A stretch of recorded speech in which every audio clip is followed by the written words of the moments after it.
ইতিমধ্যে খাদ্য সরবরাহ মন্ত্রী প্রাক্তন মন্ত্রী জেলে আছে, সেই সূত্র ধরে তদন্ত এগিয়ে যাচ্ছে। সেই জন্য ইডি আজকে সন্দেশখালীতে এক তৃণমূলের নেতার বাড়িতে রেড করতে গিয়েছিল, তদন্ত করতে গিয়েছিল। সেই সময় সেই নেতার অঙ্গুলি হেলনে কিছু মানুষ যেভাবে ইডির কর্তাদেরকে ঘিরে ধরে এবং সিআরপিএফ এর জওয়ানদেরকে ঘিরে ধরে তাদের সাথে যে আচরণ করলো, তাদের মাথা ফাটালো, কোনোভাবে এটা কাঙ্ক্ষিত নয়।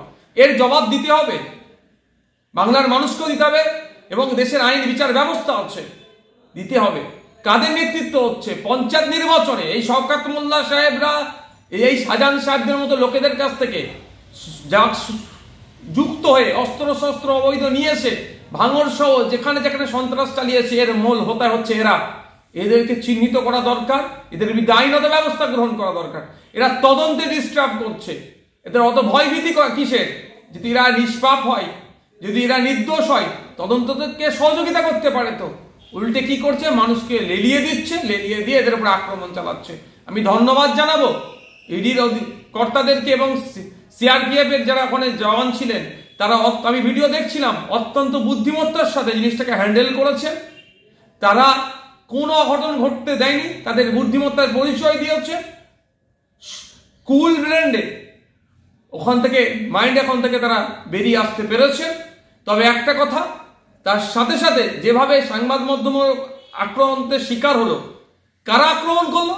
যারা ইডি অফিসারদেরকে এবং সিআরপিএফ এর জওয়ানদেরকে আক্রমণ করেছে, তারাই সংবাদ মাধ্যমকে আক্রমণ করলো। এটা মোটেও মেনে নেওয়া যায় না। আজকে দেশের গণমাধ্যম যদি আক্রান্ত হয়ে যায়, দেশের গণতন্ত্র কিভাবে সুরক্ষিত থাকবে?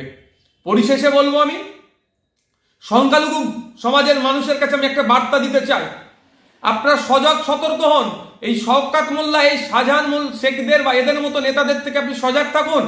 এরা মানুষকে খেপিয়ে দিয়ে বিপদের দিকে ঠেলে দিচ্ছে। শীতলকুচিতে দেখুন কিভাবে মানুষকে খাপিয়ে বিপদের দিকে ঠেলে দিয়েছিল, আজও সেই পরিবারগুলো বিচার পেল না। তো এক্ষেত্রেও মানুষকে খাপিয়ে যেভাবে বিপদের দিকে ঠেলে দিচ্ছে, এতে সাধারণ মানুষ ক্ষতিগ্রস্ত হবে। বিচার ব্যবস্থার প্রতি আস্থা ভরসা রাখুন।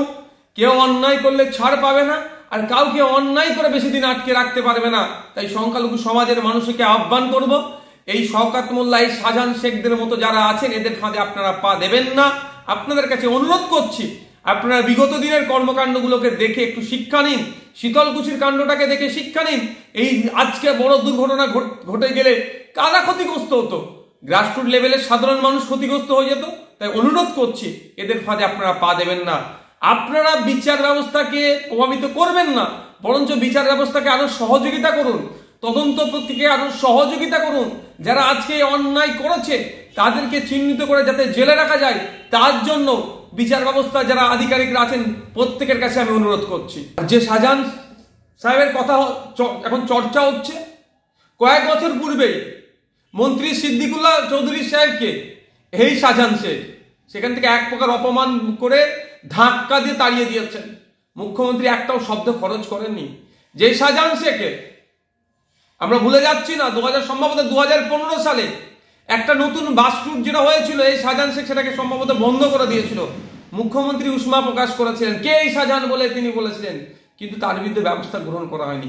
অ্যাকচুয়ালি এদেরকে দিয়ে যত ওই অবৈধ ব্যবসা বাণিজ্য, অবৈধভাবে মানুষের উপরে আক্রমণ, ভোট লুট এদের দ্বারাই হয়। এরা শাসকের ছত্রছায় লালিত পালিত হয়। এই চুনোপুটিগুলো শাসকের ছত্রছায় থাকে বলে আজকে এরা একটা বড় নিজেকে বড় বাহুবলী হিসেবে প্রমাণিত করার চেষ্টা করছে। এর জন্য রাজ্য সরকারকে দায়ভার নিতে হবে। রাজ্যের আইন শৃঙ্খলা কোথায়? আমাদের রাজ্যের আজকে মাথা হেঁট হয়ে যাচ্ছে। ধিক্কার জানাই, নিন্দা জানাই। এই ধরনের ঘটনা আগামী দিনে ঘটবে না, এই আশাও আমি রাখি।